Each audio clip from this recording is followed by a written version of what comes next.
welcome to my YouTube channel. So, in this session, we are going to learn a very important lesson, that is how to call an API using JavaScript.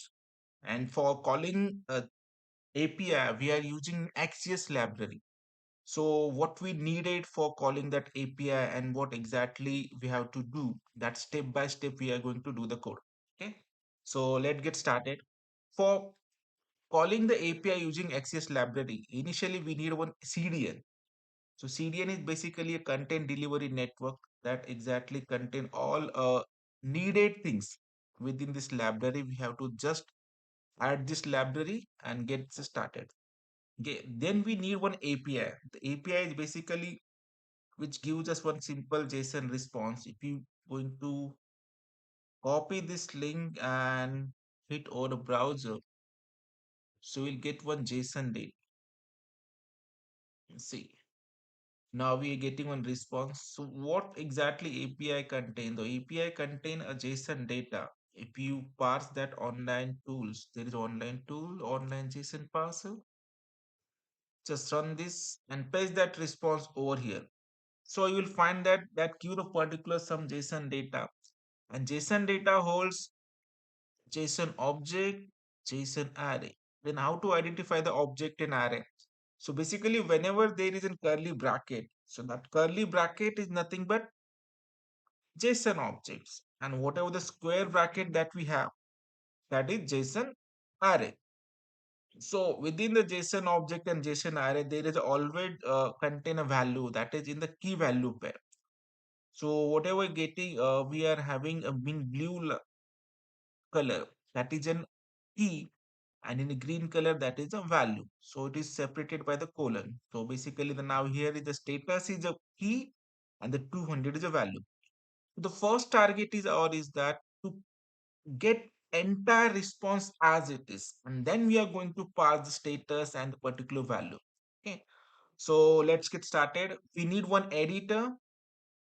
So I have mentioned here the VS code we are needed, and to run this program we need any kind of browsers. We have all the settings. We have CDN of exist library, we have the API, we have editor, and the browser is also installed. Okay, now I'm simply going to open one editor. So we have to take one HTML file. I'm just going to do the one new file. I will say this file as a JS API call dot HTML file we need to make. So I'll just make an HTML file. Okay, I have just saved these programs. Fine. Just an add an exclamatory marks. This file will get created. So initially we need to load one JS program. So whether it is working or not. For that, we know already things in last lecture we have seen. So I will simply take one simple button. So I will take an input type button. So button, I will make in one onload function here. Just to onload function. I'm write the function name as a load data. I will give the function name to anything you can give the name. I'm just giving a call API. Fine. So this button is now created. So we write this code always in the body. We have written outside body, no problem.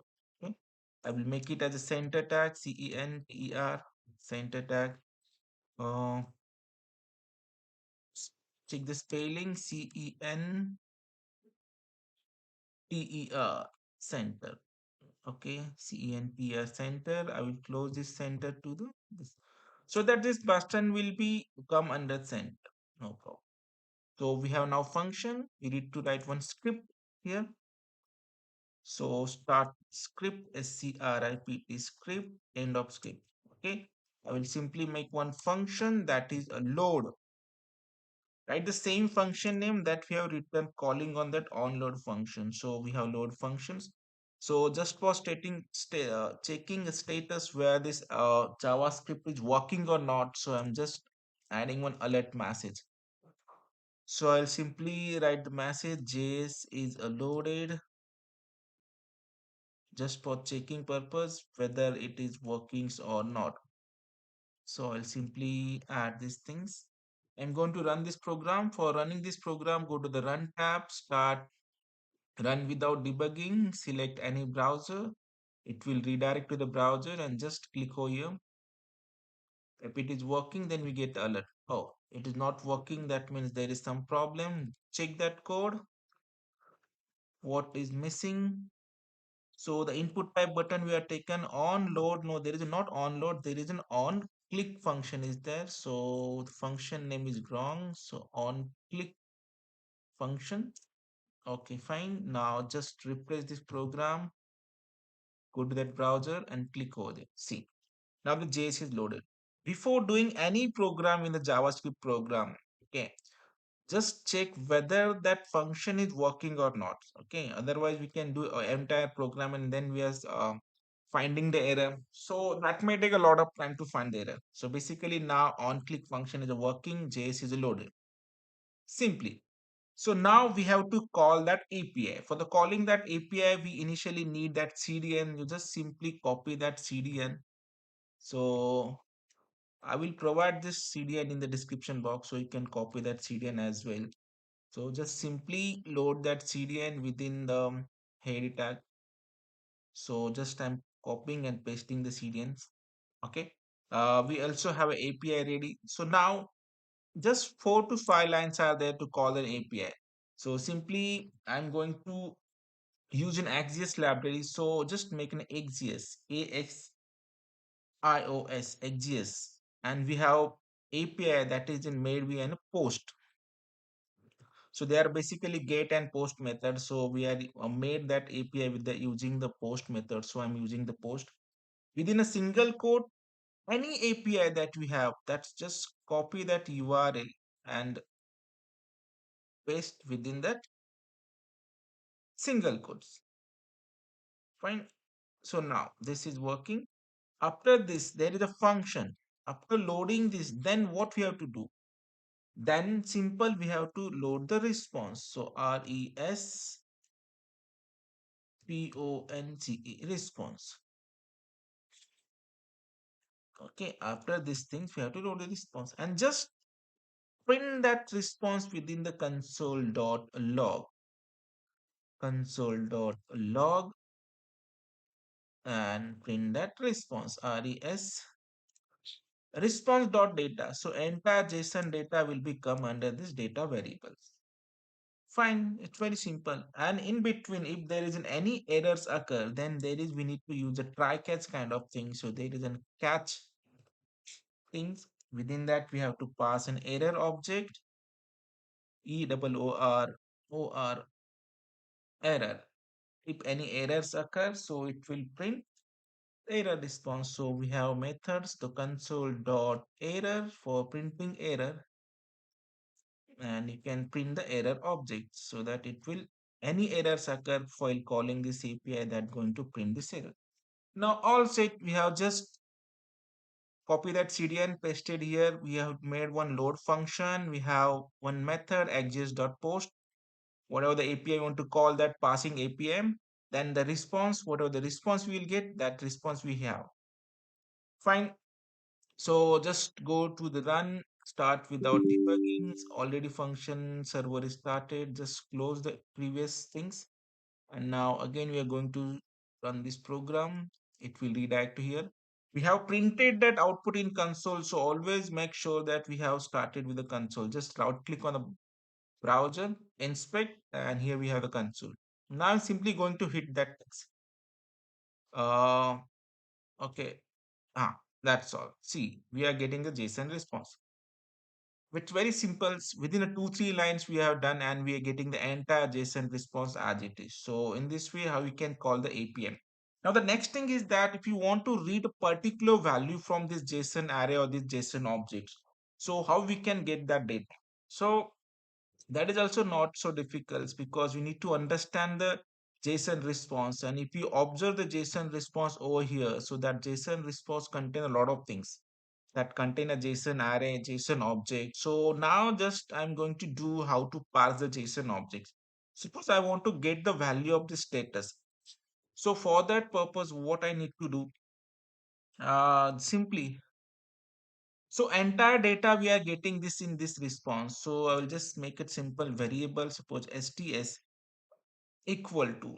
So previously I will read entire data. So this contain entire data first. Now, what is an object name? Our object name is a post, P-O-S-T-S. So I'm going to write the object name over here, post dot P-O-S-T-S, post. And what is our object name? Our object name is a status, S-T-A-T-U-S, status. Okay, fine. So in this way, you can pass that JSON data. Now just going to print the console dot log. I'm printing the status over here, STS. So let us check our status is 200. If it's success, I'm going to hit that pro console again. Just click on button. See, we can reading that console also, status also. So in this way, we can pass the data also. We just need to understand what is our object name and what is our key name. So here we have an object name is a post, and within that we have a status as a key. Okay. You can set this thing in HTML tag also. For that, we just need to take one HTML tag or any DOM element of HTML. Just I'm taking this. I will pass this some ID to this h1. So h1 is equal to, suppose, STS. I'm passing this ID. So if you want to access this ID, so we know how to access this ID. So variable, suppose I'm taking S. So there is a method to read a HTML document, that is document dot get element by ID. That ID name we have passed seeding, that is STS, double quote STS. Okay. Then we have to set that value. So I'm using inner HTML so that that value is going to pass to these things. So dot inner HTML is equal to, in which variable we are using, STS. So I'm going to write this thing, refresh these programs, go to call, again hit that API call buttons. So that going to run these programs. So it will take some time, wait for the response. Check is there anything is missing, nothing. So we are just made it one HTML tag, document.get element by ID inner HTML, and we have passing that status to that variables. Taking time, just close the previous tabs.